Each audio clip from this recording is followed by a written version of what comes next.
দেখুন বাড়িতে বানানো ভেজিটেবল রোল কত মুচমুচে খাস্তা হতে পারে। শুধুমাত্র এই ভিডিওটা না দেখলে পরে কিন্তু একদমই জানতে পারবেন না যে দুটো মাত্র আলু আর গাজর দিয়ে এত সুন্দর মুচমুচে খাস্তা জিনিস বাড়িতেই বানিয়ে নেওয়া যায়। একদম সত্যি কথা বলছি, ভিডিওটা শেষ অবধি না দেখলে কিন্তু অনেকটাই মিস করবেন। বাচ্চাদের কেন, বড়দের টিফিন, অফিসের টিফিন, স্কুলের টিফিন সব কিছুতেই কিন্তু দিয়ে দিতে পারেন একদম নিশ্চিন্ত হয়ে।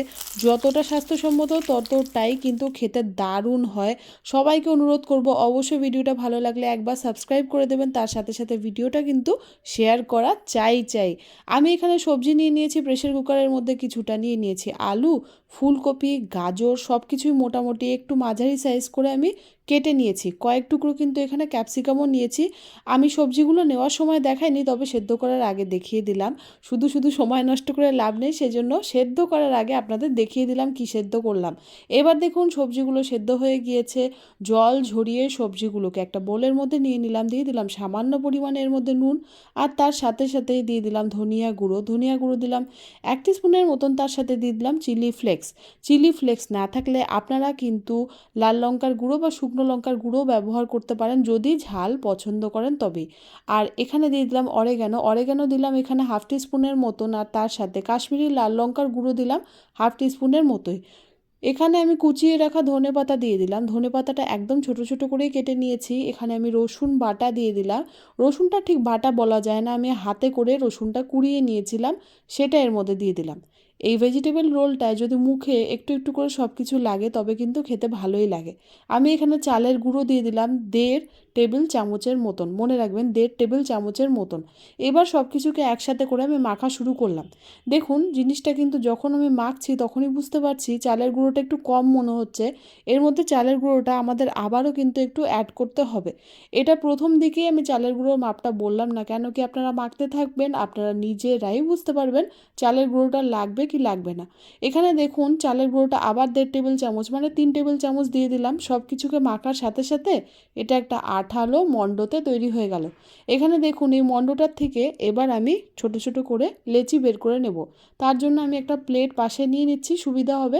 এবার আমি এখানে দেখুন ছোট্ট করে প্রথমে একটা গোল এভাবে শেপ দিয়ে নিলাম, তারপর এটাকে লম্বাটে শেপ করে নিচ্ছি। আপনারা চাইলে যে কোনো শেপ এটা তৈরি করতে পারেন, আমি লম্বাটে শেপ করেছি বলে আপনাদের করতে হবে এমনটা কিন্তু একদমই নয়।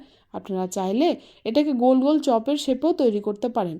এখানে দেখুন কত সুন্দর লাগছে, যেমন বাজার থেকে আমরা ফিশ ফিঙ্গার কিনে খাই না, তেমনই।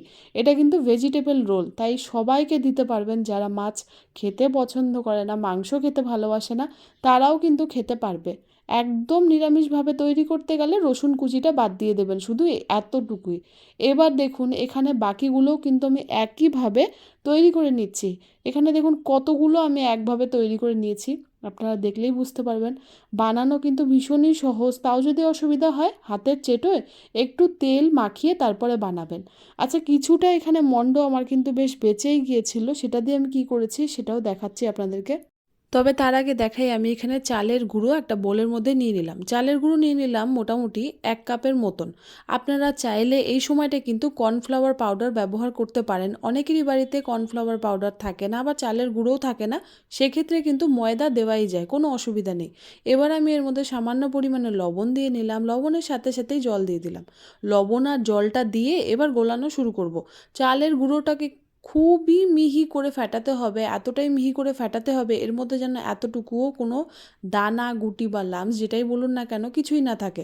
এখানে দেখুন চালের গুঁড়োটা ফেটিয়ে নিতে নিতেই আমি বুঝে গেলাম যে যথেষ্ট কাদা কাদা ভাব হয়ে যাচ্ছে, তো আবার একটু জল দিয়ে দিলাম। জল দিয়ে আবার মেলানো শুরু করলাম। একদম মসৃণ না হওয়া অবধি এটাকে কিন্তু ভালো করে ফেটাতে হবে, না হলে পরে যদি এর মধ্যে গুটি বা দানা থেকে যায় তবে কিন্তু ভাজাটা একদম ভালোভাবে তৈরি হবে না। আর যেই ভেজিটেবল ফিঙ্গারগুলো তৈরি করলাম তার মধ্যেও দানা দানা ভাব চলে আসবে। এখানে দেখুন ভালো মতন ফেটিয়ে নেবার পর যেটা করছি, আমি এক এক করে এই ভেজিটেবল ফিঙ্গারগুলোকে এর মধ্যে দিয়ে দিলাম। দিয়ে এবার এই চালের গুঁড়োর যে লেইটা তৈরি করেছি তার মধ্যে একটু এভাবে দেখুন ডুবিয়ে নিচ্ছি। ডুবিয়ে নেবার পর দেখিয়ে দিয়ে আমি এখানে সাদা ব্রেড ক্রাম্বস নিয়ে নিয়েছি। ব্রেড ক্রাম্বস 2 রকমের হয়, একটা ব্রাউন একটা সাদা। আমি এখানে দোকানে সাদাই পেয়েছিলাম, নিয়ে নিলাম। আর ওনারা বললেন যে ব্রাউন কালারের থেকে সাদা ব্রেড ক্রাম্বসের কোয়ালিটিও কিন্তু অনেক ভালো হয়। তা যাই হোক, আমি একটা প্লেটের মধ্যে ছড়িয়ে নিয়েছিলাম। নেওয়ার পর যেটা করলাম, এগুলোকে এভাবে দেখুন হাতে করে কোট করা শুরু করলাম। খুব ভালো করে ব্রেড ক্রামসটাকে মিলিয়ে নিতে হবে এর মধ্যে, এতটুকুও যেন কোথাও গ্যাপ না থাকে, তবে কিন্তু ভাজাটা একদম ভালোভাবে হবে না। আবারও বলছি, ব্রেড ক্রামস যেন প্রত্যেকটা ভেজিটেবল ফিঙ্গারের গায়ের মধ্যে ভালো মতন লেগে যায়। এবার আপনারা চাইলে পরে কোনো এয়ারটাইট কন্টেনারের মধ্যে এটাকে বন্ধ করে 1 সপ্তাহের জন্য রেখে দিতে পারেন। অতিথি আসলে তখন ভেজে দেবেন। দেখুন বাকি যতটা বেঁচে গিয়েছিল তার মধ্যে আমি একটু লঙ্কা দিয়ে, ধনেপাতা বেশি দিয়ে গোল গোল চপের আকারে তৈরি করে নিয়েছি, সেগুলোকে ভেজে নেব। এবার দেখুন তেল গরম হয়ে গিয়েছিল, কতটা গরম হয়েছে দেখার জন্য সামান্য একটা ছোট্ট টুকরো ছেড়েছিলাম, বেশ ভালো মতোই গরম মনে হলো। এবার যেটা করলাম, বাকি যতগুলো ছিল আমার ভেজিটেবল ফিঙ্গার এক এক করে কিন্তু এর মধ্যে আমি ছেড়ে দিয়েছি।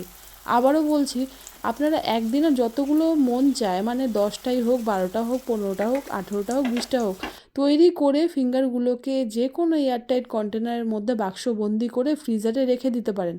যখন অতিথি বাড়িতে আসবে তখন কিন্তু মোটামুটি 10 মিনিট আগে সেগুলোকে বের করে তারপর সঙ্গে সঙ্গে চায়ের সাথে ভেজে পরিবেশন করতে পারেন। তখনও কিন্তু খুব ভালো লাগে খেতে, আর প্রশংসা তো পাবেনই এত সুন্দর জিনিস বানালে। তো যদি না মনে হয় একদিনে সব কিছু বানাবো, তবে কিন্তু রেখে দিতে পারেন। তবে অবশ্যই মাথায় রাখবেন সেটার জন্য এয়ারটাইট কন্টেনার হয়। এখানে দেখুন কথা বলতে বলতে ভাজাটাও প্রায় হয়ে আসলো। কত সুন্দর মুচমুচে খাস্তা রং এসছে, যে জানে না সে কিন্তু দেখে এক বাক্যেই বলবে এটা ফিশ ফিঙ্গার, ঠিক কি না বলুন? দেখুন কত সুন্দর রং চলে এসছে। এবার যেটা করতে হবে, এক এক করে ভালো মতন এগুলোকে ভেজে নামিয়ে নিতে হবে। গ্যাসের আঁচটা এই সময় লো টু মিডিয়াম ফ্লেমে দেওয়া কিন্তু খুবই দরকার, না হলে পরে এটা একদম পুড়ে যেতে যাবে। এখানে কাছের থেকে দেখাচ্ছি আপনাদেরকে, আশা করি আপনারা দেখেও বুঝতে পারবেন। আর আমি তো আপনাদেরকে প্রথমে দেখিয়ে দিলাম যে এটা কতটা খাস্তা মুচমুচে হয়েছে। এখানে দেখুন আমি প্লেটের মধ্যে নিয়ে পরিবেশন করে দিয়েছি, যাতে অতিরিক্ত তেলটা না থাকে সেজন্য একটা টিস্যু দিয়েই পরিবেশনটা করলাম। আর যেটা প্রথমেই দেখালাম, একবার দেখুন কত খাস্তা মুচমুচে হয়েছে, আওয়াজটা শুনে সবাই বুঝতে পারবে। আপনারা বাড়িতে বানান, আমি এতটুকু বলতে পারি, বাচ্চাদের টিফিন, বড়দের টিফিন, যে কোনো সময় অতিথিদেরও পরিবেশন করে দেখতে পারেন। একদমই নতুনত্ব একটা রেসিপি, দেখলেনই তো সেরকম কিছু লাগেই না। বাড়িতে এখন গাজর আমাদের প্রায় সকলেরই থাকে, সামান্য আলু আর ফুলকপি একসাথে যদি বয়েল করে নেন, আমি তো বাড়ির সমস্ত জিনিস দিয়ে দেখালাম, আলাদা করে কিন্তু আমি কোনো কর্নফ্লাওয়ারের গুঁড়োও অ্যাড করিনি। আপনারা চাইলে এইভাবে বানিয়ে দেখতে পারেন। আশা করি বন্ধুরা আজকের রেসিপিটা এতটুকু হলেও আপনাদের ভালো লাগবে, কাজে লাগবে। ভালো লাগলে বন্ধুরা যেটা করতে হবে, আমার চ্যানেলটাকে অবশ্যই করে একবার সাবস্ক্রাইব করে দিতে হবে। Cook and bake with Moumita এই চ্যানেলের নামে আপনারা সার্চ করলেই পেয়ে যাবেন আমার চ্যানেলটাকে। অবশ্যই করে কিন্তু আমার চ্যানেলটাকে একবার সাবস্ক্রাইব করে দিতে হবে বন্ধুরা। খুব তাড়াতাড়ি আমরা 10K কাছাকাছি চলে যাব, অবশ্যই আমাকে সাপোর্ট করুন।